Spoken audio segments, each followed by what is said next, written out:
Welcome. Thank you for coming along to what is supposed to be a little sort of step into the world of the trusted team. So before we begin, I'd like to ask you a question, and that is, raise your hand if you would like to increase the growth of your business. Would you like more clients, more business, more money in the business? Yes. Okay, good. But also raise your hands again if not only do you want more money, but you also want to do that whilst having you or the people that you help work less. So you achieve more in less time. Is that what we're trying to do? Okay, great. Well, that's one of the reasons why if we can get good at storytelling, we can have a far greater impact on the work that we do, both as business owners and in the message that our businesses put out. And so maybe at the moment, your marketing is working, but perhaps it's not working as well as you would like, and you would like more of your ideal clients, or you'd like those ideal clients to be making you more money, or you'd like the marketing costs to be lower because you had a greater connection with those ideal clients. Maybe at the moment there's not quite enough of the right people coming into the business to achieve the success that that your effort deserves.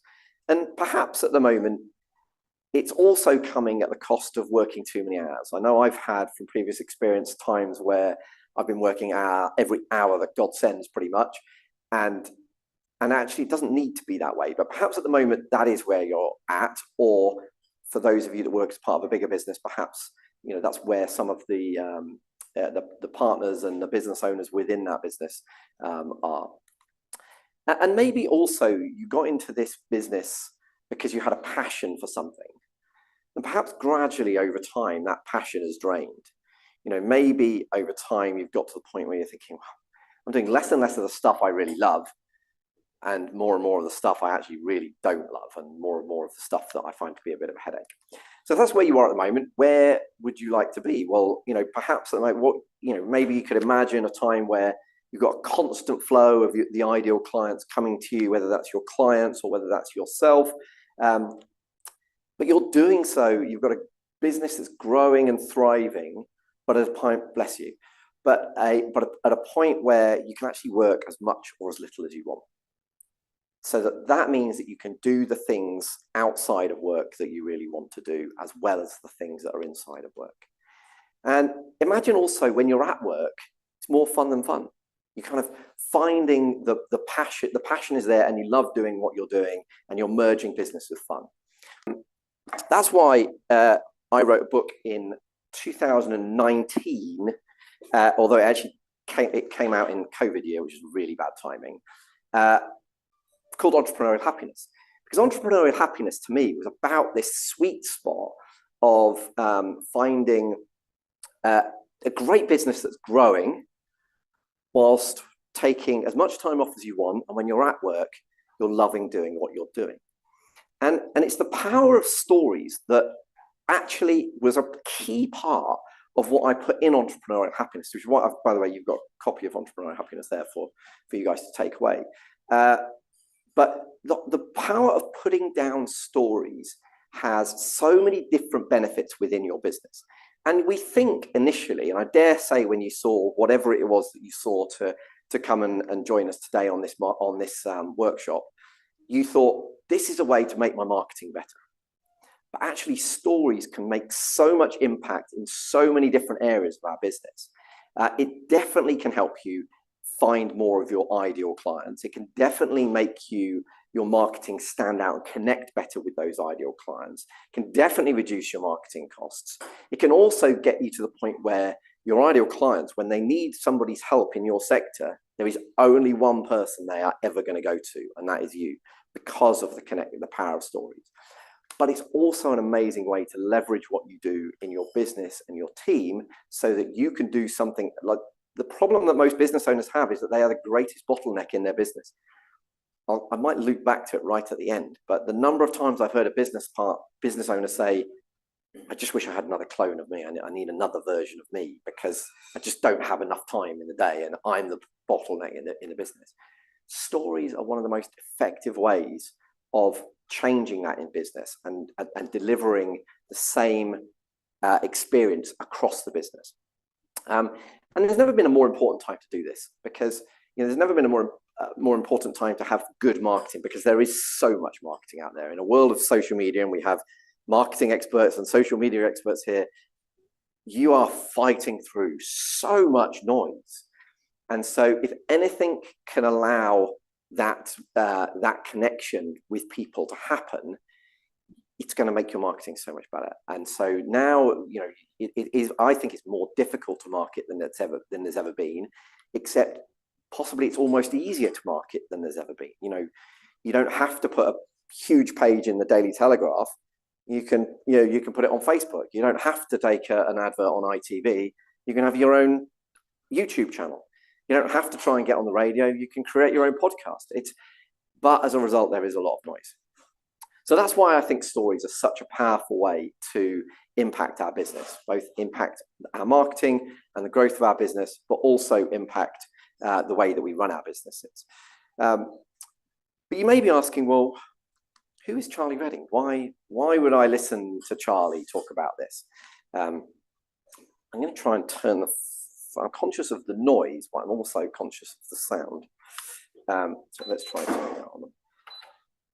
If this gets too much, could you try and just make sure that rotates, and please, Amy, and then it'll just get the air flowing a little bit. So yeah, you might be saying, well, who is Charlie Redding? Why would I listen to him? So before I go any further, I'd just like to spend a little bit of time telling you about where I've come from. And to do that, I'd like to take you to Cottesloe Beach in Perth, Western Australia. And I'm sitting on this amazing veranda looking out across the sun setting, drinking a glass of Aussie Shiraz, and I'm surrounded by these incredible artifacts. It's in just the most amazing setting. And over my shoulder booms the voice of my Uncle Bill. Now, my Uncle Bill was a bit like a David Hasselhoff lookalike. He swam along Cottesloe Beach every day. So he was a big guy. And he said, "Hey, Charlie, how was your first day in Australia?" "Well, Bill, it's been incredible. I've seen the most amazing houses that you show me around, and it's like so different to where I've just been traveling in South Africa and a million miles away from being on the farm at home. It's just a completely different world. But one thing really intrigues me is, where have all of these amazing artifacts in this house come from?" "Oh, well, Charlie, that's because I take 3 months of every year off to travel the world and travel Australia." 3 months, Bill? I thought once we finished university and went into jobs, we had like 20 days holiday. How does 3 months work? "Oh, well, you work for somebody else. They set the rules. You work for your own company. You set the rules."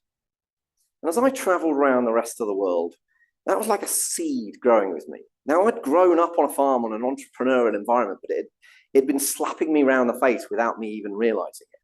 And it was those words that made me realize that actually there was two different paths.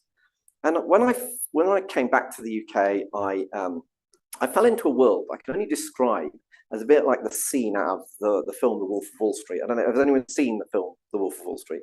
So it's pinstripe suits, it's white shirts, it's selling. It's all commission-hungry sales.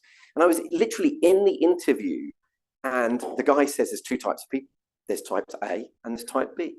Type A will get a sensible job and they'll earn a nice steady salary, and they'll gradually earn more and more. And they'll probably earn more than type B to start with. But then there's the type B, they earn less, they make what they create, and eventually they own something themselves. And I'm like, this is like Uncle Bill speaking. I know which I am. I'm type B.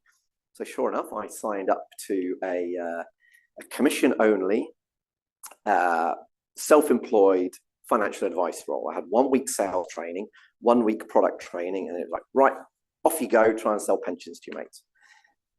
So that's how I fell into the world of financial services. But I actually found that I was really quite good at it, and that I loved helping people with their money. And I was just starting to, 95% of people that fell into that self-employed commission-only role left within 6 months. And I actually made progress with this. So I was just starting to make some good progress when I got a call from my mum. She's like, "How's it all going?" I'm like, yeah, I'm just starting to make some, the business is growing. So she said, "Well, I've got some news for you. Your Uncle Bill has died." So, what? How has Uncle Bill died? he's taken his own life. It's like the guy that had everything. He had the amazing house, the amazing business, 3 months of every year of traveling the world. Something had gone wrong. Have you ever had a time where you're kind of not sure whether what your belief system has been about is really what it needs to be for the future? So fast forward 9 years, and I'm in the Excel Arena, Docklands, London, and it's dark. And I'm surrounded by 6,000 people. And these people are crying, screaming, yelling. Because I'm at an event called Unleash the Power Within, an event by a guy called Tony Robbins, made famous for its firewalk. So over the course of that 4 days, you walk across burning hot coals. But actually, it wasn't the firewalk that really changed my life that weekend. It was what gets called the Dickens process, which is a process on the Sunday night. Has anyone ever been to a Tony Robbins event that's here? I'm looking online as well as in the room. No, it's a must at some point. But Tony Robbins, if you don't know what he looks like or don't know who he is, he's this huge 6'7" American. He's got teeth bigger than I am. And this Dickens process on the Sunday night, it's all dark. And out of the darkness comes Tony's voice of, "What decisions have you been making for the last 10 years? What's your future look like? Because it's at a moment of decision, our destiny is shaped." I sort of, like, once I've got over the feeling that I might have joined the occult, I started to think, well, okay, this is really interesting, isn't it? Because what decisions have I been making? Because at the time, I had left the commission-hungry world, and I decided I wanted to set up my own financial planning business to do the best financial planning possible. It was going okay. We were getting some okay clients, but I was working every hour God sends. I was also in the worst shape of my life. I was 3 stone heavier than I am today. And I was kind of thinking, well, and Tony said, "What's your future look like 20 years from now if you keep on this trajectory?" And all I could picture was me being in this 1-bedroom flat 20 years from now. My wife and children had since left. The business imploded. I weighed 20 stones, surrounded by pizza boxes. And I just like, something has to change. And Tony said something really interesting over the course of those 4 days. He said, if you make the same decisions today as you made yesterday, you'll get the same results tomorrow as you got today. So what decisions are you making today but expecting a different result from? And what decisions could you make that could maybe transform your life 5, 10, 20 years from now? So I left Unleash the Power Within with this new determination. I was gonna change the way that I approached my life, my health, and my business. And I started with life. So I was like, right, I am gonna start blocking out time to see my children grow up and to spend quality time with them. And so I got to the point over the course of about 3 years where I went from taking no time off to taking 3 months of every year off. And I've taken 3 months of every year off since. And as a result of that, the quality of the experiences we've had as a family, we've been lucky enough to travel the world together as a family, scuba dive together as a family, go to amazing experiences because I've taken the time to do it. And I forced myself to get to that point. But it didn't compromise the business, and it didn't compromise my health. In fact, it actually made both better. So what I also did was I said, right, okay, Tony got us really thinking about our health and our approach to health. So, right, I've got to sort my game out. I've got to sort my health out. So I went from being 3 stone heavier and being the sort of person that described myself as, or described running as a sport with all the fun bits removed, and just hating anything to do with endurance sport. I went from doing no sport at all to completing multiple Ironmans, ultra marathons. I'm racing in the Ironman World Championships in 4 weeks in Hawaii. And that's been because I just started to take everything seriously and put things first. And then from a business perspective, I was like, well, I've just got to, I've always thought if we do the best financial planning possible, we will get the right clients. And so in 2015, I had my first book published, The Dream Retirement, How to Secure Your Money and Retire Happy. And that book led on to a bit of a roller coaster of success for us. I started getting featured on the radio, on the cover of industry magazines, in national newspapers, on TV. We were awarded the top financial planning business in the East Midlands, one of the top recognized regularly as one of the top firms in the UK. I I went on to have 4 books published. And on the fitness side of things, not only did I kind of take my own fitness seriously, we created the Business of Endurance podcast, where we interview some of the top pros from around the world. And I tell you all of this because, this is not about me saying, oh, aren't I great? It's about saying that this was purely driven out of making some significant changes. And like, if we think back to Uncle Bill had, with the benefit of hindsight, Uncle Bill had mastered the art of success, but he hadn't mastered the art of fulfillment. He'd got some things really right, and he'd created this incredible life for himself, but he wasn't happy with what he'd done. And ultimately, it's brought me full circle to say, actually, yes, we want to achieve these amazing things, but the most important thing is that we're focusing on where we can be happy, where we can add value, and the most important things in our life. And so that's where I've come from. By the way, I've since sold Efficient Portfolio. I'd spent over 20 years being regulated by the FCA, and I decided it was time for me to do something strange. I'm thinking about Tony's words of, but it's the same today as I did yesterday. I get the same results tomorrow as I got today. So I decided 3 years ago, took a year to execute, but 3 years ago, enough was enough. It was time for me to do something different, which is why we're stood here as part of the Trusted Team, because that's the business I'm passionate about. It's why we're in the Hub and Spoke, because that's the business I'm passionate about. But it's also why I continue to do all of the other stuff. And on my journey, I worked out that really, if you wanted to master entrepreneurial happiness, because when I was writing that book initially, I thought, well, what is this sweet spot between entrepreneurial happiness? Because if you're not making enough money in your business, you can't afford to employ the people that you want to employ, the strategies that you want to employ, and you can't afford to live the life that you want to live outside of work. If you don't have control of your time, then you can't look after your own health and well-being. You can't spend the time with the people you care most about. And you also can't spend your time doing the things that you care most about.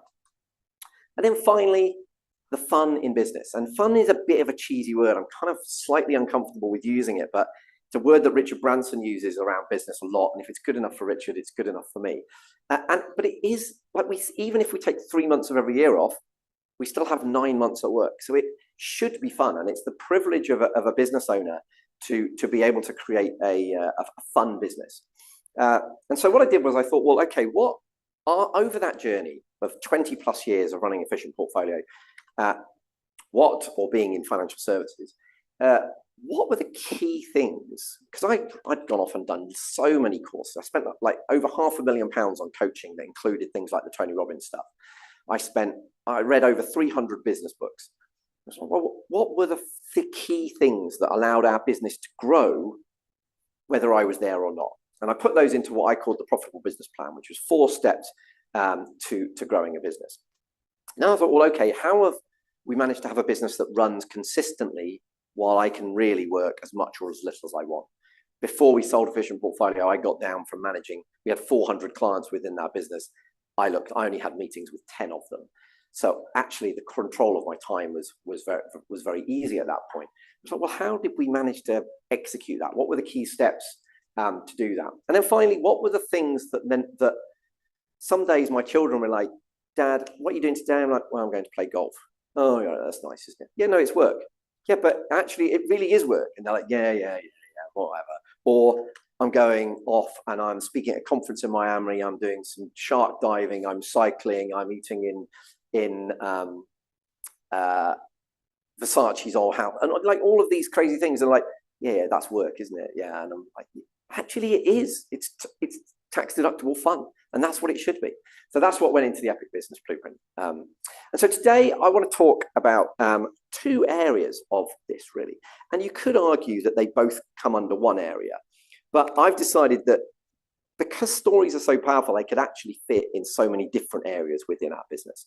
But within the Free Life business model, which is the bit that allows you to master your time, one of the principles is Magnify.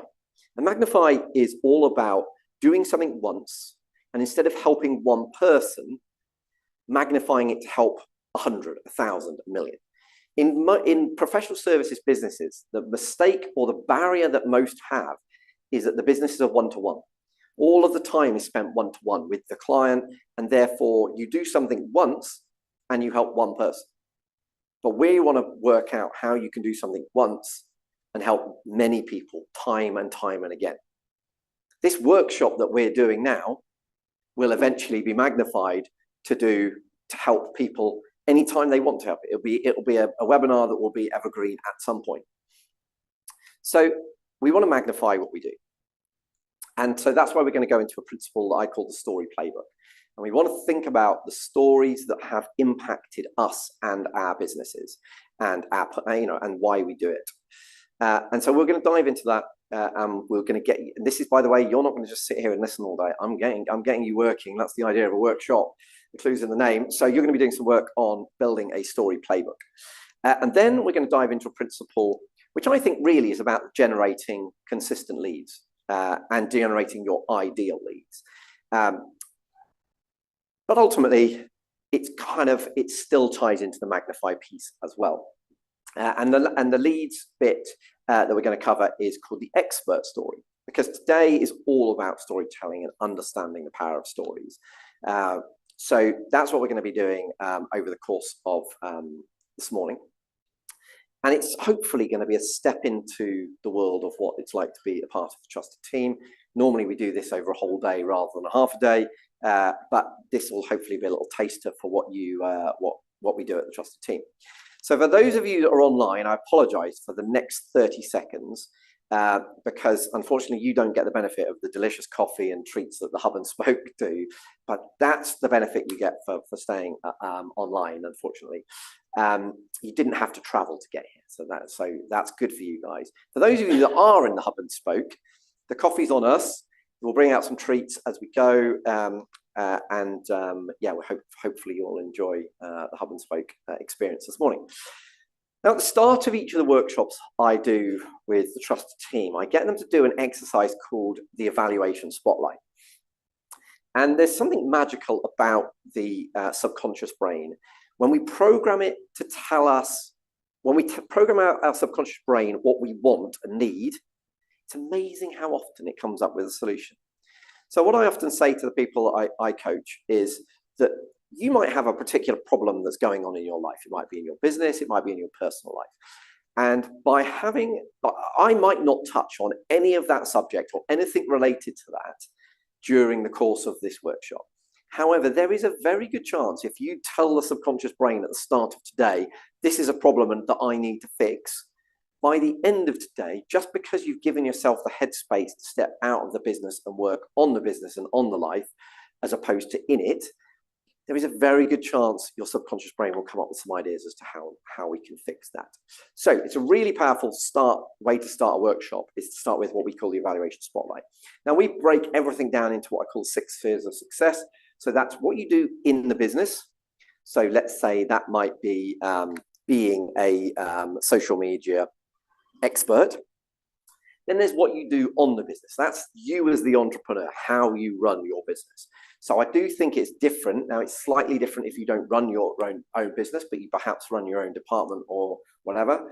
And then, so it's in business and on business, because they, for me, are 2 different things. And then it's health, wealth, relationships, and happiness. I've done those in the wrong order, but that's how I think about them. So what I want you to do, and you've got these are actually built into the workbooks that are in front of you. What I want you to do is I just want you to go down and give yourself a mark out of 10 on each of those 6 areas as to how it's going on at the moment for you. And then what I want you to think is what's working really well at the moment in that area, because we want to celebrate our successes. We always want to start on a positive. We always start every meeting that we do in any of my businesses on a positive. What's the best thing that's happened over the course of the last week, last month, or whatever? So what's working really well in each of those areas? Then I want you to think, what's not working very well? Now, if immediately you come up with some improvement ideas, feel free to drop them down. But we are actually going to come back to this at the end of today's workshop. So if you don't come up with improvement ideas at this stage, don't worry. But what I'll do is we'll get you to give yourself a mark out of 10, what's working and what's not working. And I'm going to give you some thinking music to do that over the course of the next 5 minutes. Okay, so the reason that we wanted to create a workshop around the concept of stories is that this is actually two principles that we've done separately within Trusted Team workshops. But there's so much power in stories. You know, there's the old adage that facts tell and stories sell. But actually, there's so many ways that stories get used in business, and an inspiring story can change the world. And we've seen it time and again in history. So I want to spend the start of the next sort of hour or so thinking, well, how can we use stories in different ways, and what stories should we be thinking about that we can use within our business? Because sometimes it's about bringing the stories from the business in, and sometimes, like particularly as a business owner, as the business grows, sometimes you miss some of the stories that are actually happening within the business itself. So it's about pulling those stories in and empowering everyone to be able to appreciate the stories that happen within the business and the success stories. So one of the stories I used to tell fairly regularly, actually, was I had a lovely old elderly client, elderly gentleman, and we spent a lot of time talking about inheritance tax planning and wealth preservation. And he said something to me, and he said, his words, not mine. He said, "You know what, Charlie? Life is arse about face." I'm like, what do you mean by that? So, well, he said, life is arse about face. He said, when I was your age, I had a young family that I wanted to spend loads of time with. I wanted to spend, doing amazing experiences, but I didn't have the money to spend to do that.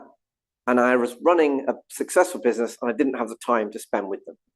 And he said, now, and I had a wife that also I didn't spend enough time with. He said, now that I'm elderly, I have all the money I could ever need and way more than I'll ever need. All the time that I could ever need and more time than I'll ever need. And yet my wife has since passed. My children live on the other side of the world, and I have none of the opportunity to spend with the people. And he said, life is asked about face. When you want the time and the money, you don't have it. And when you've got it, you haven't got the people to enjoy it with. And I told this story. It's in one of my books. I think it's in the Life Legacy. Thanks. It's in the Life Legacy gift, I think. But I tell it because it's just a story that really connected with me, in the sense of, we have to think about preserving our wealth, but also preserving the legacy that we live. And it isn't just about the money. In fact, actually saving inheritance tax and minimizing and maximizing his wealth was the least important thing for him at that stage in life. It was about so much more. And it's what started getting us thinking, well, actually leaving a legacy is about far more than just the money. And it's why I wrote the Life Legacy gift. But I would use that story time and again when I was talking to elderly clients that were like, it's like, actually, we want to get the money working well because that'll work for next generations. But there's a much bigger picture that we need to think about here. And I started using that story with clients. And then when I employed other advisors, guess what? They started using that story as well. They'd never had that conversation, but they started using that story because it created an emotional connection that allowed them to talk about the much wider aspect of financial planning. And so it's how we use stories in our business and in all areas of our business that we can have a much greater impact.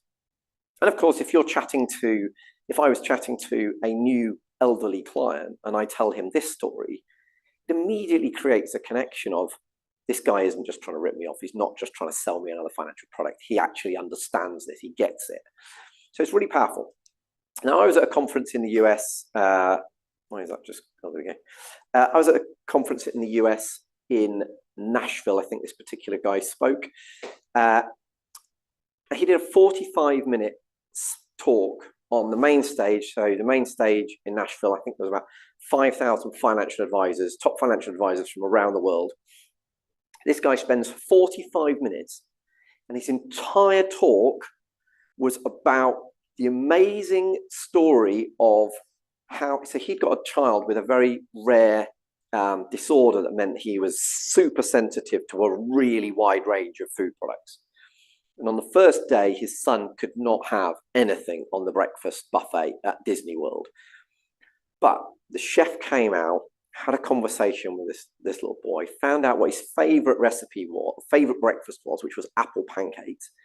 And she made it her thing to go off after work, buy the ingredients that were needed, and the following morning she'd made apple pancakes for this little boy. This guy just thought it was the most amazing thing. But not only did he share it on his social media at the time, he's now going around the world as a speaker at global conferences, sharing the message that Disney did, what an amazing magical experience Disney created for his family. And if we can use those stories, there's so many. If we can create great experiences within our businesses, we can have other people tell our stories, which is when it becomes incredibly powerful. But it's also about understanding, well, okay, how can we use those stories? And there's lots of stories that we find resonate with us, don't we? There's stories that we find ourselves telling. I'm mad keen into the ultra endurance races, whether it's ultra running, whether it's Ironman or whatever. And I love reading books about the psychology of the endurance mindset, because what I've worked out is the longer the endurance event is, the more it becomes about mind and the less it becomes about body. I don't know, has anyone seen the film Memento? So Memento is a brilliant but totally brain, I won't say what it is, but it totally messes with your brain. So Guy Pearce has a mental disorder where he can't make short-term memories. So what actually ends up happening is you watch the film, the reality of what happens in the film happens in reverse, because he's trying, you can't get your head around it. It's really difficult to explain, but it's because he can't make short-term memories. So when people ask me about, the endurance mindset, how is it that you go and run 50 miles around the Cornish coastline, or how is it that you do an Ironman in whatever heat it is? Well, it is about the mindset.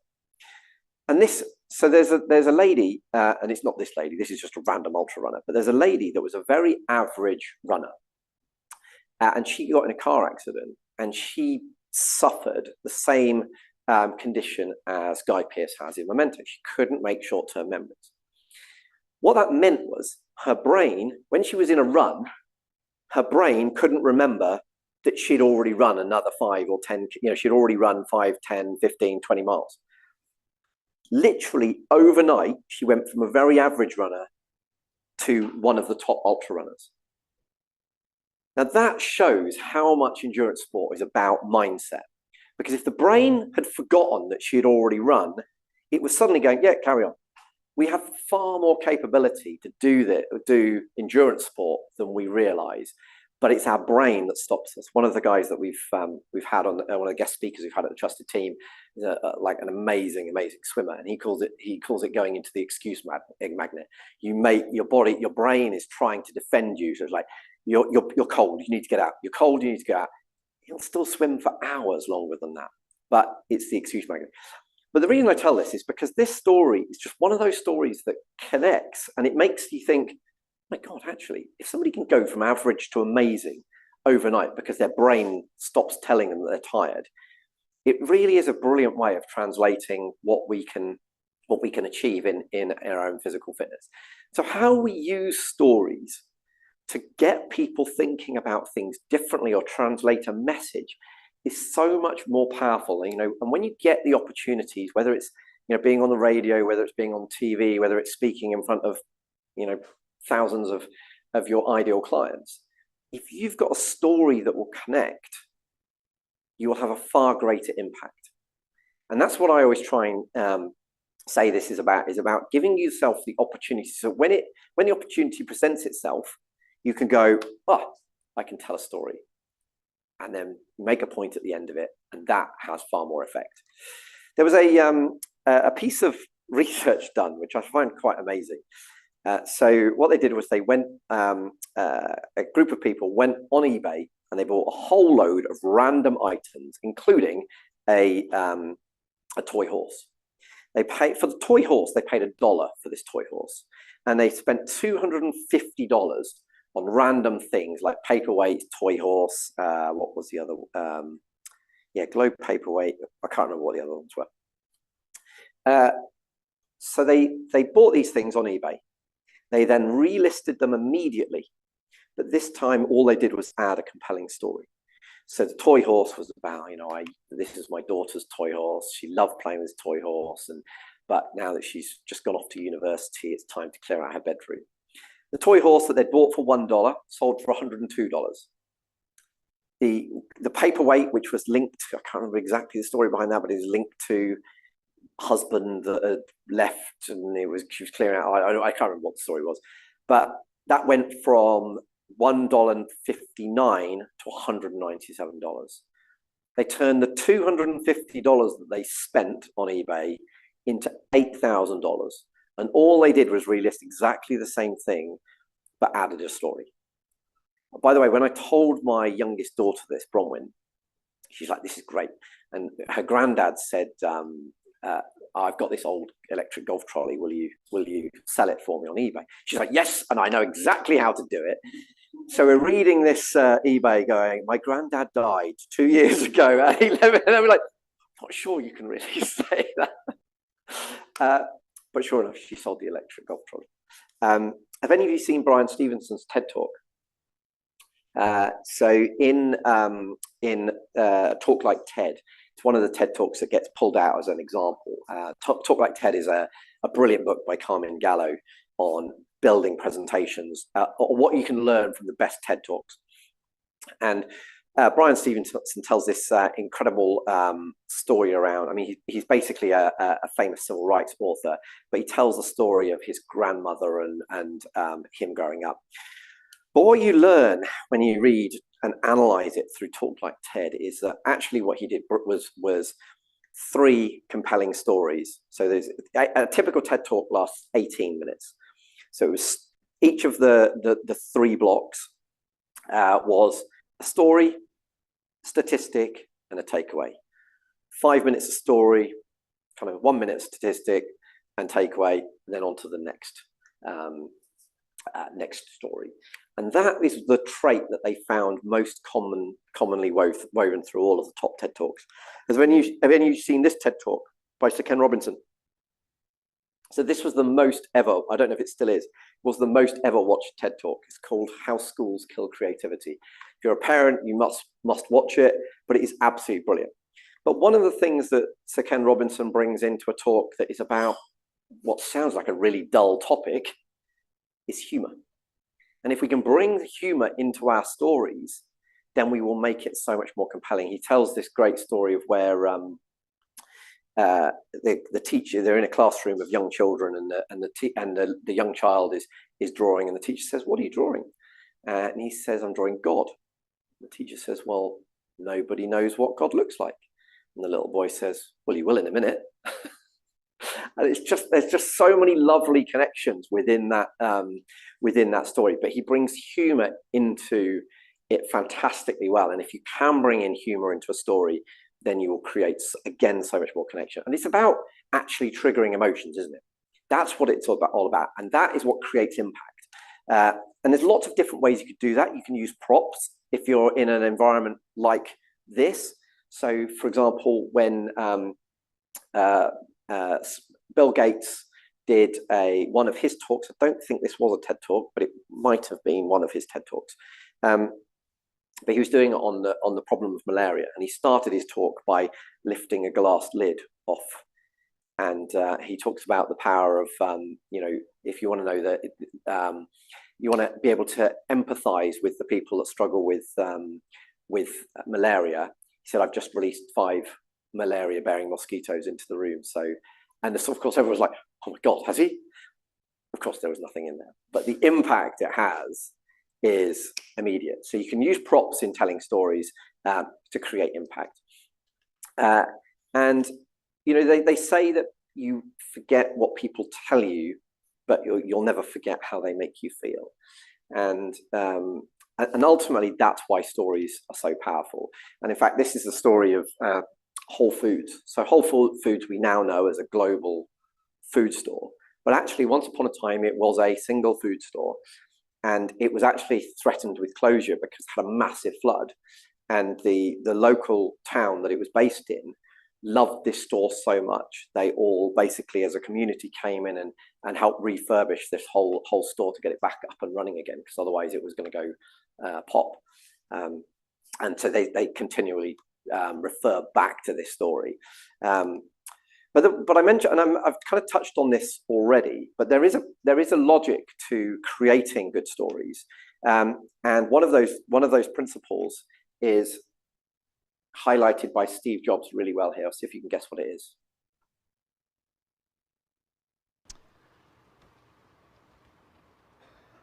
This is a day I've been looking forward to for 2.5 years. Does anyone know what this talk? Does anyone remember it? Every once in a while, a revolutionary product comes along that changes everything. And Apple has been, well, first of all, one's very fortunate if you get to work on just one of these in your career. Apple's been very fortunate. It's been able to introduce a few of these into the world. In 1984, we introduced the Macintosh. It didn't just change Apple, it changed the whole computer industry.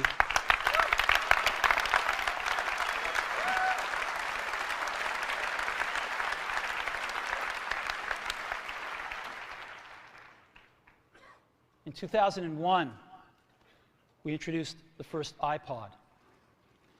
And it didn't just change the way we all listen to music. It changed the entire music industry. Well, today, we're introducing 3 revolutionary products of this class. The first one is a widescreen iPod with touch controls.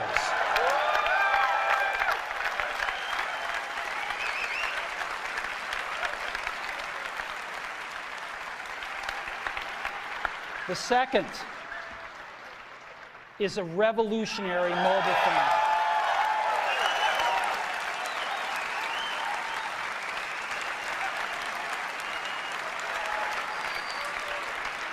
And the third is a breakthrough internet communications device.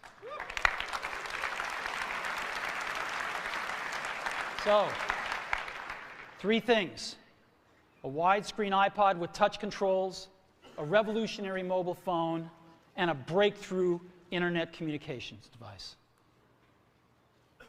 An iPod, a phone, and an internet communicator. An iPod, a phone. Are you getting it? These are not 3 separate devices.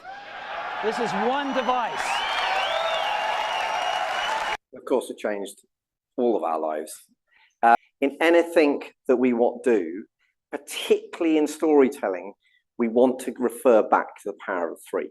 The power of, I already highlighted it with TED Talk. It was 3 talks, not 1. 3 stories, not 1. This is not 3 products.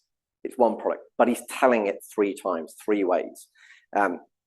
So when we can, and you'll see it with politicians so many times, and we'll do this, and this. It's never 4, it's not 2, or if they're good at what they do, it's always 3 things.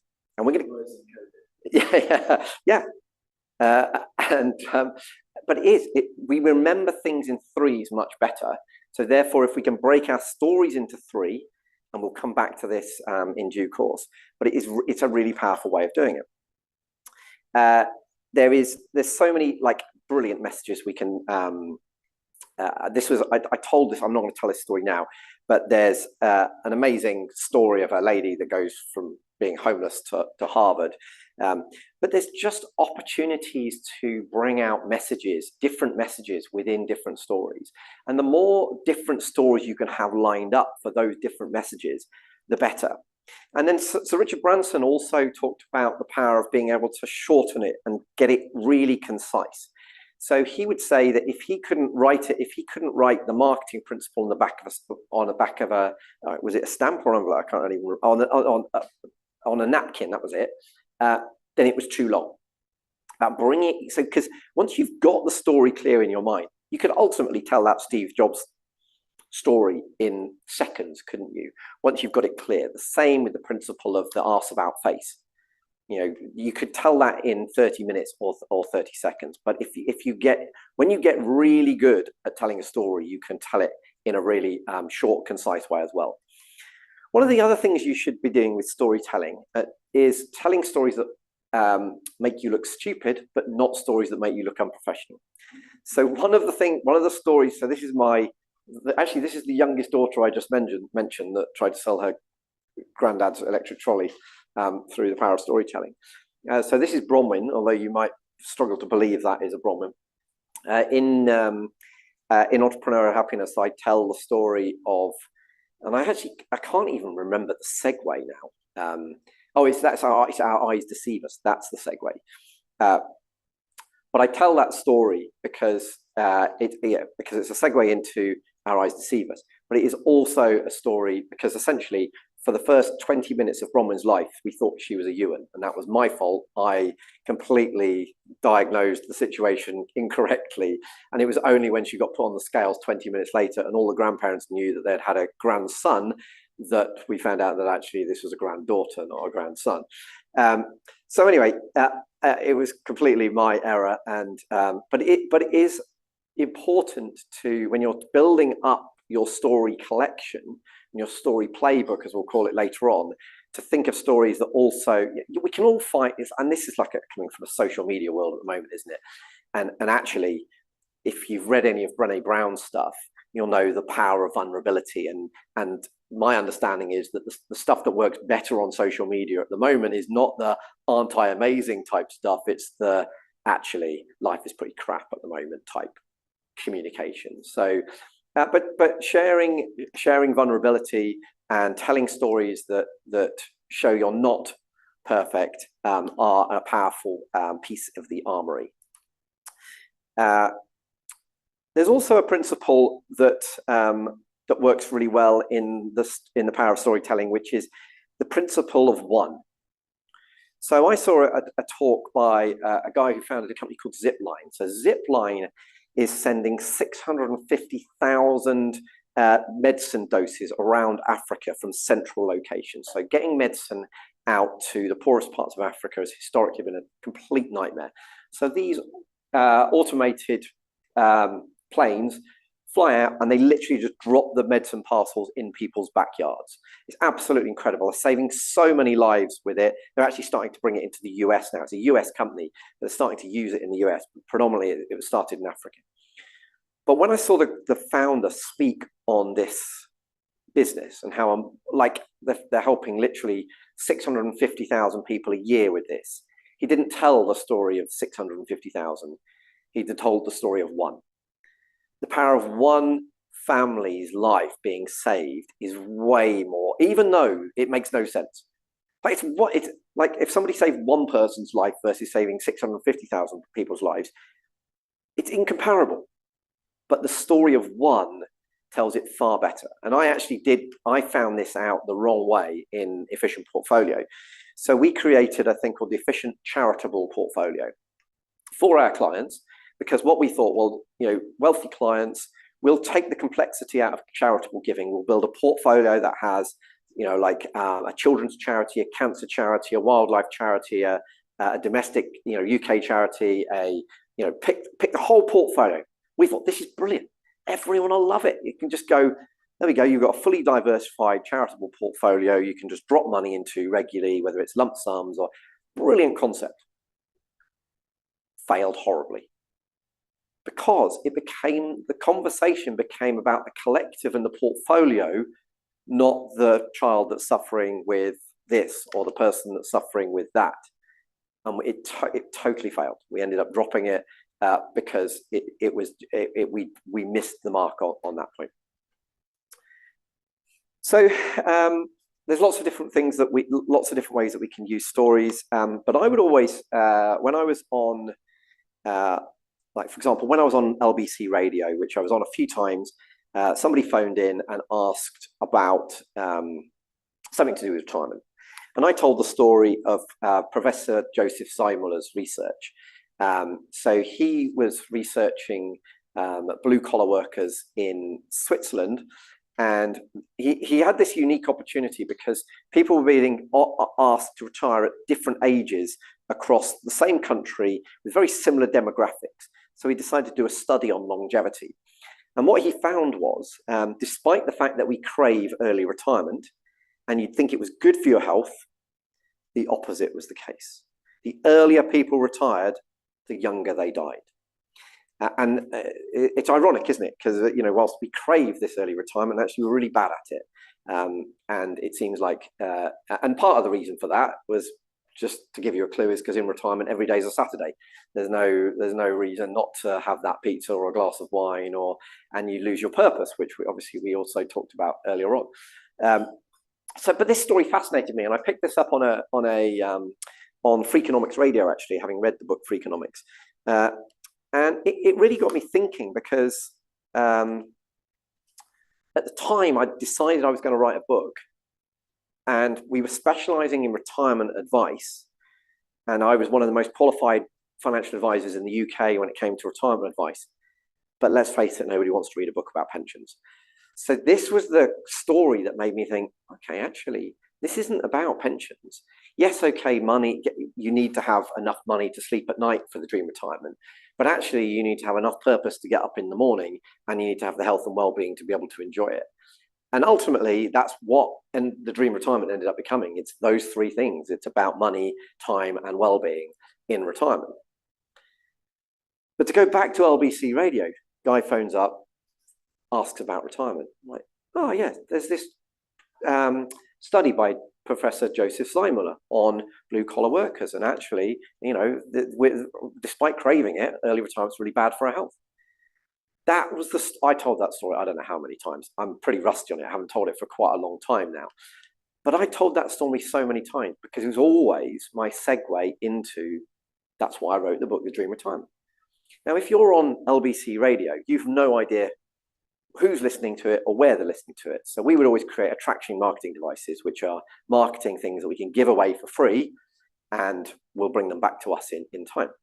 A book is the perfect tool for that. So I'd tell that story and say, by the way, if you want to download my book, The Dream Retirement, you can download the whole thing completely free of charge if you go to our website. People listening to LBC, go to our website, download the book. They then get into our email sequence, and we picked up clients literally 3-4 years after that event that had gone into that campaign as a result of those conversations. So by having the story, and if you listen, does anyone listen to Diary of a CEO? Yeah. So great. I mean, brilliant podcast, brilliant conversations. But you can really tell a good author. Like David Epstein was on there recently, and if you haven't listened to that episode, really wouldn't. He's debunking the 10,000 hours rule. He wrote a brilliant book called Range and the Sports Gene as well. Brilliant interview. But you can tell really good authors because Stephen Bartlett will ask them a question and they'll tell a story. They'll give you context. They'll give you statistics, dates, everything. And then they'll segue into a point. Like, that is what I mean. If you've ever read any of the books by Malcolm Gladwell, Matthew Syed, Dan Pink, all of these authors are incredible at weaving a lovely story, and then you get a takeaway at the end. And that's really what we're trying to do.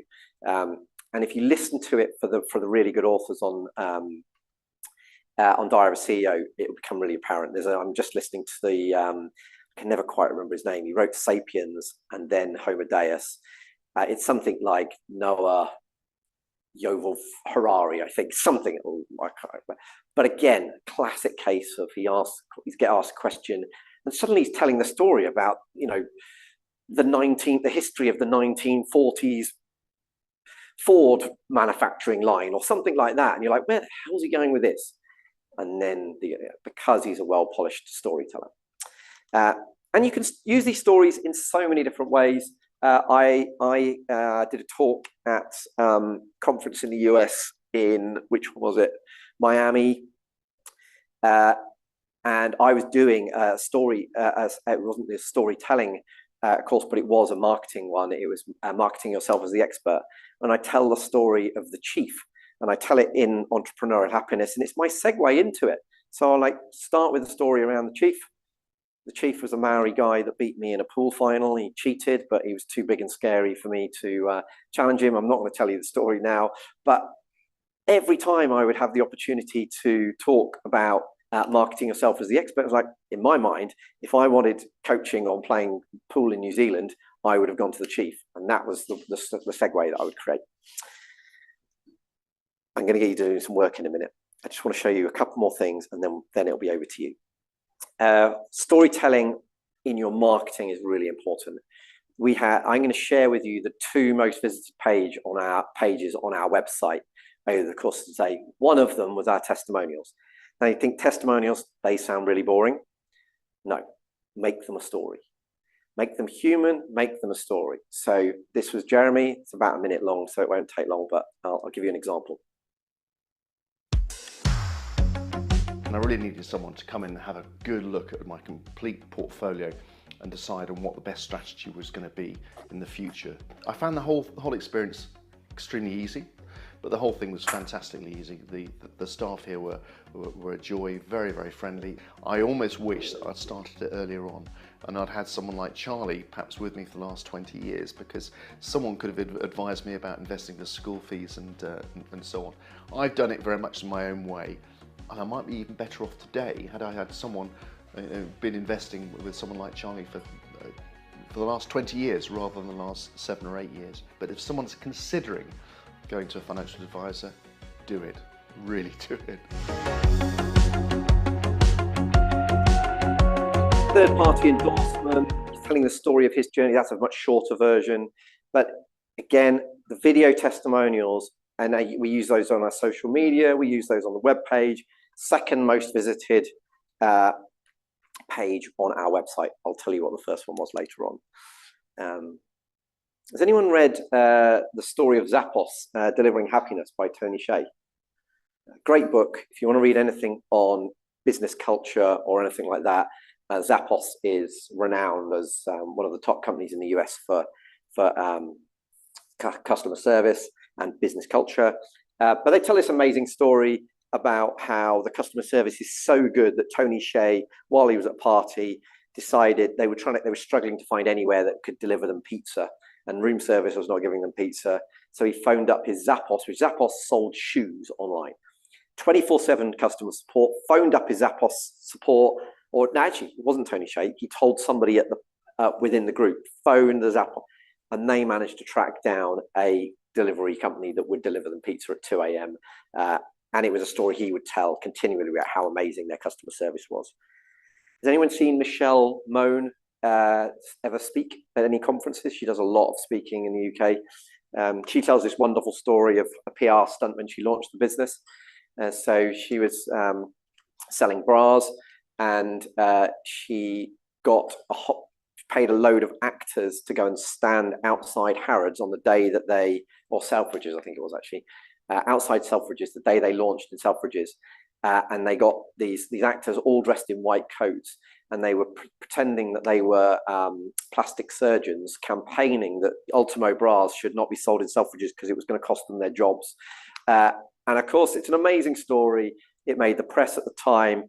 I've seen her speak at least 2 conferences, maybe 3. She's told that story every time because it's a brilliant way of connecting with people at the time. So when it comes to telling a story, there's a saying that I love, which is, why are you trying to fit in when you were born to stand out? I think, we've just got to try and get stories out there as much as possible. And it is also about extracting them from the team. So one of the things that we do within the Trusted Team is we coach both business owners and their team. So we'll actually host a meeting once a month with them and their team. We put each company into different breakout rooms. And one of those meetings that we do, it's called the Kaizen Constant, but one of those meetings that we do each year is called the Stories of Success. because actually it's about bringing out the stories from the business. And I love, when I did this at Efficient Portfolio, I absolutely loved this because firstly, when the bigger the business gets, the person that's working in finance doesn't hear the success stories of the clients. The person that's working on reception doesn't hear the amazing connection you've had with your team or with the clients and the transformation you've helped them create. But also, as the business grows, the business owner becomes more and more disconnected from it. So to hear people in my business saying, there was this really lovely story, we helped this client. Oh, I've never even heard of this client, but they've done this, they've brought them on, they've changed their life in this way. And you're like, it's really cool, really empowering to bring the stories out from the whole team. So we conduct that as a meeting that we do for each of the businesses that we coach within the trusted team, because it's a really, really lovely exercise, as well as giving you loads of ideas for all of the stuff we've just been talking about. Amazing stories that you can tell when you're on the stage, amazing stories that you can put into testimonials, all of that stuff, amazing stories that you can use as segues into a marketing device within the marketing device. It's really, really good. So I want to give you some time to work on what I call the story playbook. And the story playbook, this is just really a brainstorming exercise for you. I have the story playbook, which is basically every time I write up a story in a book, I'll drop it in the story playbook. Every time that can be client case studies. It can be my dad telling me that if I want to buy that Metallica limited edition box set, I have to go and dig the vegetable garden for the whole weekend, which is a story that ended up in, I think, that book. Any story. And then he's also a brain dump of, there's a story there. I have no idea what I would ever use it for, but actually, so I have a list of stories. So, for example, very sadly, I was at the Hillsborough disaster. I've never put that into any of my books, but it's on that list because at some point I'll be scanning that list looking for a story that's a segue into something, and I'll go, that's the one. So if we create this big directory of stories, which I call the story playbook, then we can firstly we can recycle that content. So if I write it once, we can use it many, many times, which is why this allows us to magnify what we do. It means that you can easily come back to them, but it also means that you can go, okay, actually, I now need a story that relates to this. I've got this long list of stories and the thing is, it's about thinking, what are the stories I love to tell? What gets people laughing? Like my Memento ultra running thing. I will use that in my latest book, which I'm currently writing, which will be probably called The Business of Endurance.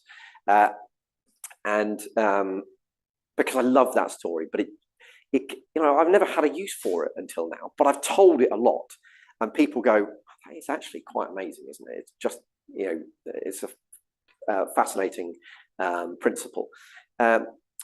So this is the starting point to create your story playbook.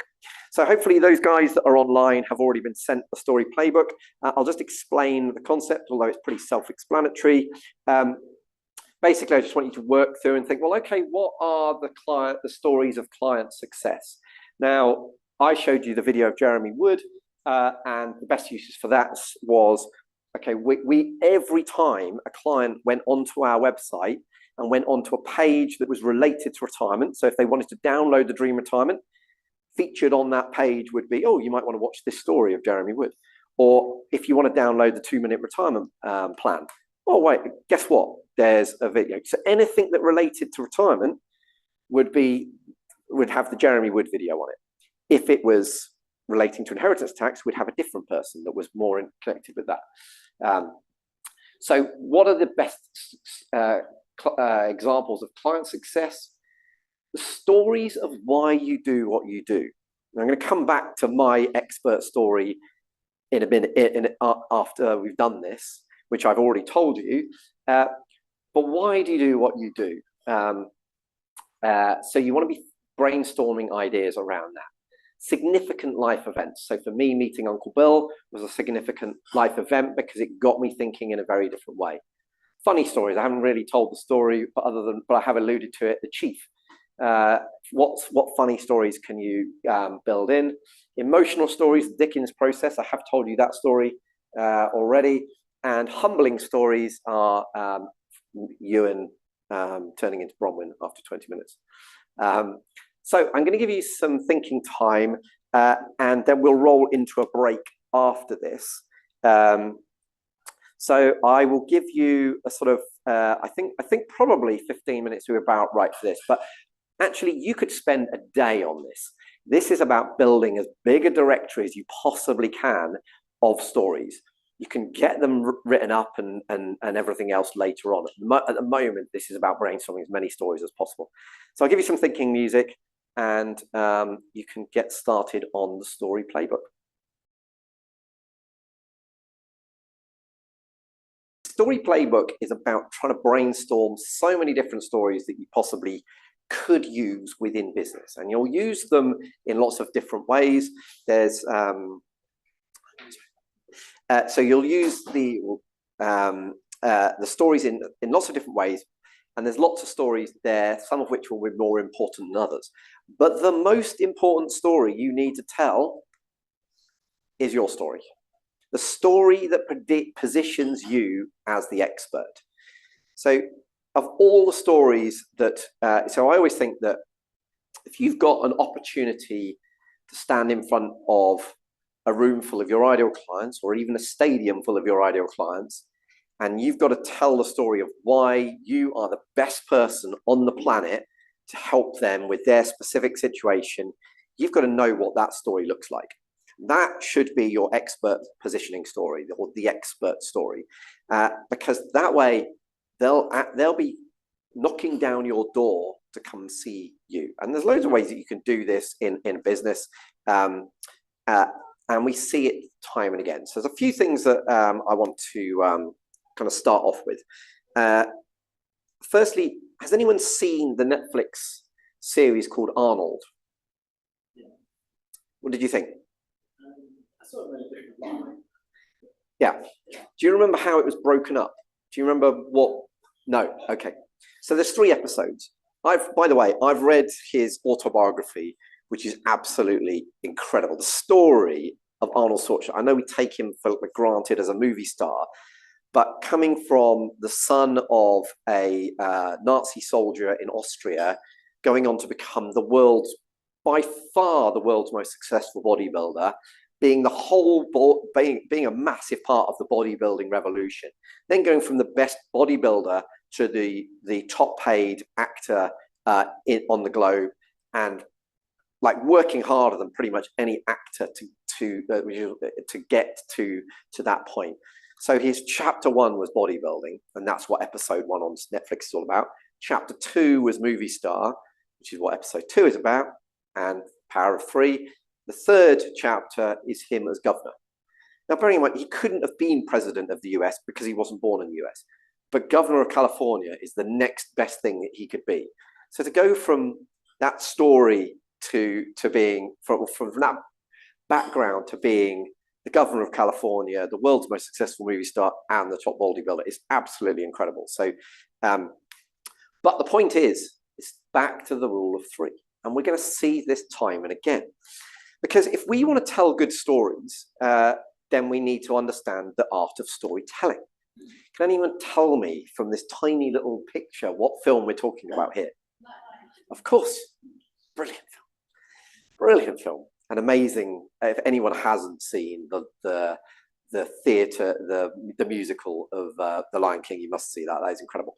But we need to, if we're going to tell great stories, we need to understand what is a great story. And if you look deep into pretty much every successful film, you will see a consistent theme coming out. And that's what we want to understand, so that we can then understand how we can create better stories. So what happens in The Lion King? Well, we get the circle of life, and we get the birth of Simba, and we're setting the scene, aren't we? We're setting the scene and understanding where this story is going to unfold, and understanding the characters. Then what happens is we get the interaction between Simba and Mufasa, and we start to kind of fall in love with those characters and empathize with everything that's going on in their lives. And we build the scene and build the story and build emotional connection. And then what happens after that? Mufasa dies. Loss. The end of Act 1 is the loss of Mufasa and Simba losing his dad. And it's all very sad. And then, so that's the end of Act 1. But then we go into Act 2. And Pumbaa and Timon arrive, and they act as his guide and his on his next stage of the journey. But actually, the guru that really kind of steps up within Act 2 is Rafiki. Do you remember Rafiki whacks him over the head, and he goes, "What was that for?" He says, "It doesn't matter. It's in the past." And we get the story of him. The wisdom of and the guidance of the guru and going through that whole thought process, and then we end up with the struggle of Nala comes back into his life. It feels weird saying that. I have a dog called Nala, but Nala comes back into his life, and he's got that struggle between, am I the bug eating friend of Timon and Pumbaa, or am I the Lion King? And so we see the struggle, and then we see the transformation of Simba and him going back and fighting Scar, and then ultimately we see the victorious Lion King, and Simba is king of the Pride Lands again, or in his rightful place. That is the art of storytelling. And that's what we need to build into our stories. And it doesn't matter whether you've got 30 seconds or 30 minutes or 2 hours like you have in Hollywood. That is what we're trying to do. And if you want to build your expert positioning story, the story that positions you as the best person to help your ideal clients, you need to tell it in exactly the same way. So if we go back to the expert story and we think about what we've just seen with The Lion King, we saw the setting of the scene in Act 1. We saw the empathy, and we introduced the villain here. Now, a villain is Scar, but sometimes the villain doesn't have to be a person, or it could be a thing, and I'll come back to explain how that could be. We need that loss. We need the loss at the end of scene of Act 1. Then we need some guidance, helped by a guru and a realization. And then finally, we need, in Act 3, we need a hero to emerge through the struggle, have a breakthrough, transformation, and we get a hero. I can share these slides with you if that's easier. You're welcome to photograph them, but we can share them too. On the back, actually, yes, you're right. That is on the back of the expert story, which we're coming on to. So the expert story is how we craft the story that positions us as the expert. And right at the start, I told you my expert story. I don't know whether you picked up on the fact that I was telling you my story because it was an opportunity to position me as the expert. But I said the segue I used was, you might be wondering why you should listen to me on this subject, or who is Charlie Redding. That would be always my segue into why should you listen to me? So what I want to do is I want to go through my story. I'm not going to tell you my story again, you'll be pleased to know, but I want to pick out some key themes as to what went on. So what went on when I showed you this picture? Can you remember how I started? Uncle Bill. But actually, even before Uncle Bill, I set the scene. I told you it was Cottesloe Beach, the sun was setting, I was drinking an Australian Shiraz, I was surrounded by these amazing artifacts from around the world. And hopefully what you're thinking is, what the hell are you doing in Australia? What are the artifacts? Why is he mentioning artifacts? And where is Cottesloe Beach? Or if you know Cottesloe Beach, then you'll be thinking about it in a very different way. So I've set the scene. Then we need to introduce characters. So who was this? This was Uncle Bill, the David Hasselhoff lookalike. Can anyone remember? Well, actually, I've just given it away. So one of the best ways that when we're telling a story, we don't have the power of Hollywood to do all of that magical theatre. So one of the best ways that we can bring characters into our story is to describe them. But I could have said Uncle Bill was this big muscly guy, big swimmer, and you'd be trying to think of it. Or I can say he's a David Hasselhoff lookalike. You know immediately what I mean by that. In fact, it means so much more than anything I could describe. So when we bring characters in, we really want to describe or create analogies as to how they look.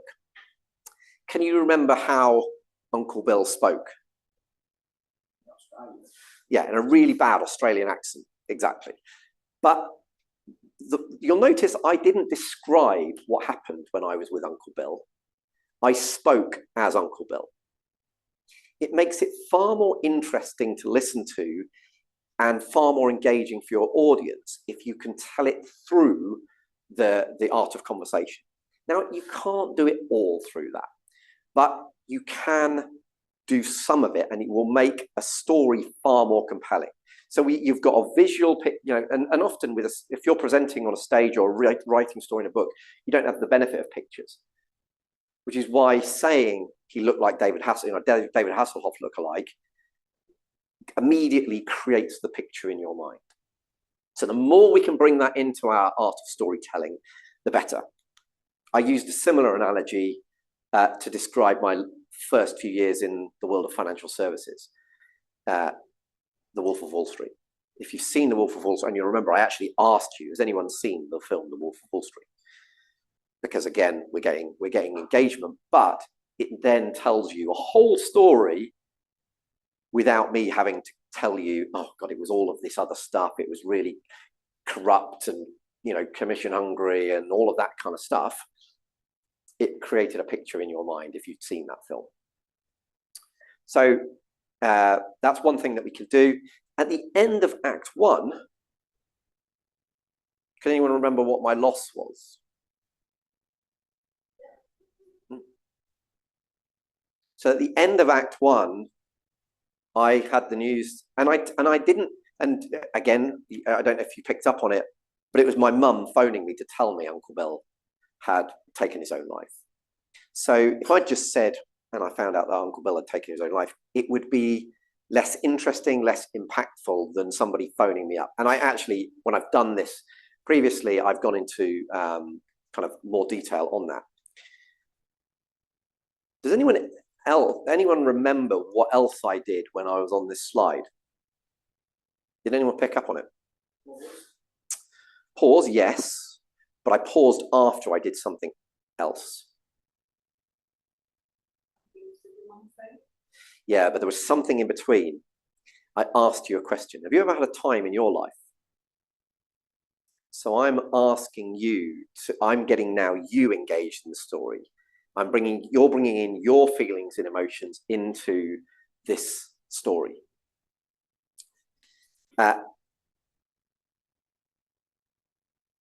So that was the end of Act 1 for me. I then needed a guru. I was at a point where I didn't know which way to go. So that's where I needed a guru in my life to help me and to give me guidance. So guess who that was? I guess some scene setting again. One of the other things that we can do in storytelling is have people guessing and creating intrigue. So what I said here was we were in the ExCeL Arena. It's dark and I'm surrounded by 6,000 people that are screaming, yelling, crying. My hope is you're going, the hell's going on now? Is there like a fire or what's happening? And because that gets you again engaged, and then we create the storytelling of, the fact that I brought in the firewalk. But again, anyone remember how I described Tony Robbins? Teeth bigger than iron, exactly. And introduce a little bit of humor into it, hopefully, a bit of a chuckle. Again, create some different emotions. But you immediately have got, even if I didn't have this picture, you've got a big American guy in your head, and then you've got, hopefully, the bad American accent kicking in to go, it's in our moment of decision, our destiny is shaped. So again, we're bringing character to the whole experience. And that's where I have the reflection of, the fact that, my business.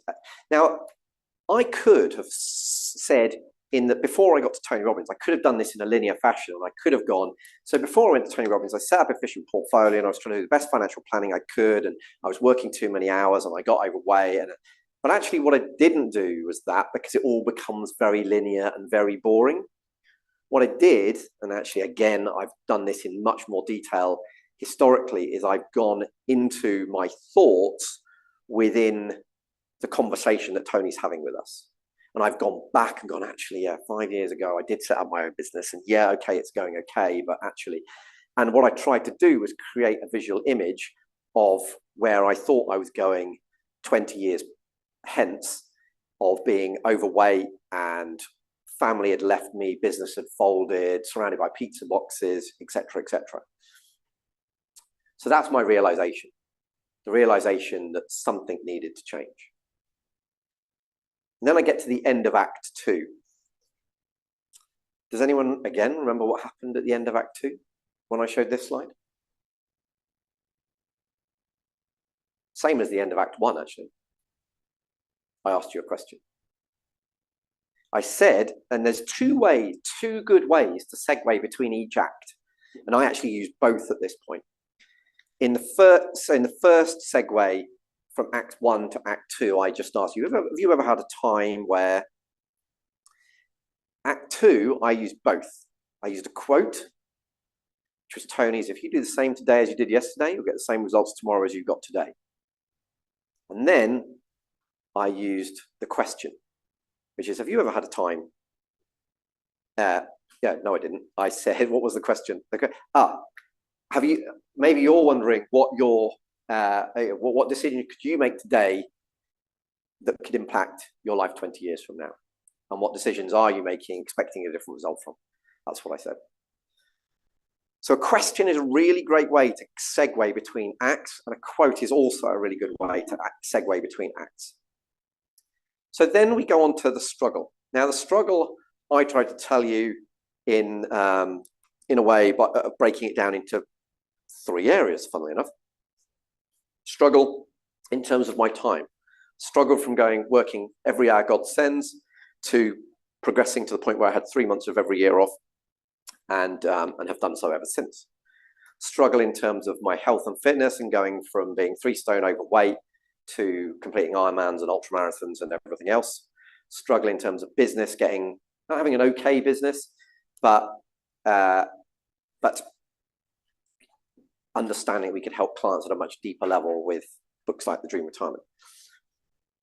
So that's the struggle. And then what I said was, which is the perfect segue into now why you're now the expert. And that led on to a bit of a roller coaster of success for me. Because 1 thing, radio; 2 things, magazines; 3 things, TV; 4 things, award-winning business; more books, podcast. Now what I've done is I've now given myself permission, and hopefully given you permission to, instead of stand up here and say, how many times have we stood in a session that we're about to see a speaker, and he's like, right, I'm going to start off, and I've got this qualification, and I joined the industry 20 years ago, and I did this, and I did this, and we're like, who really cares? And yet now, because of the story positioning, I've given myself the excuse to go, and that led on to a roller coaster. I'm just telling the story. And you're going, oh, right, okay, great. He's been on radio, he's been on TV, he's got an award-winning business, he's, et cetera, et cetera, et cetera. So that is your segue to then give you the perfect platform to position yourself as the expert. And then finally, you need a way of summing up. Now, actually, I did a really bad job of this when I did this earlier on. I'll explain why in a minute. However, what I would really encourage you to do, if you can, is you want to create a complete loop. If you can come back to Uncle Bill, who was the loss at the end of Act One. So when I first wrote Entrepreneurial Happiness, I started with my story and Uncle Bill. Actually, that's not true. I started with a prologue story, but that was the expert positioning story at the start of my book. And I didn't mention Uncle Bill in the final chapter. And it was the publisher that said, "What? I want to know the final piece. What's the final piece about Uncle Bill?" So actually, you're absolutely right. That's why we need to bring this full loop, full circle. That's why I bring Uncle Bill back in at that point and talk about the art of fulfillment and the art of achievement. That then hopefully, by the time I got to that point of my story, you went, okay, I'm here to see, I now understand why I want to listen to Charlie speak, because I have told you a story that's had you engaged, but also has said, actually, I can trust listening to Charlie because of his experience in these particular areas. Now, is that the perfect story for me as a storyteller? Probably not. It's a great demonstration, hopefully, of me telling my expert positioning story, which is exactly why I did it today. And it's given you lots of different stories within that. But ultimately, what I will try and do is create an Act 1, an Act 2, and Act 3. That's what you guys want to do.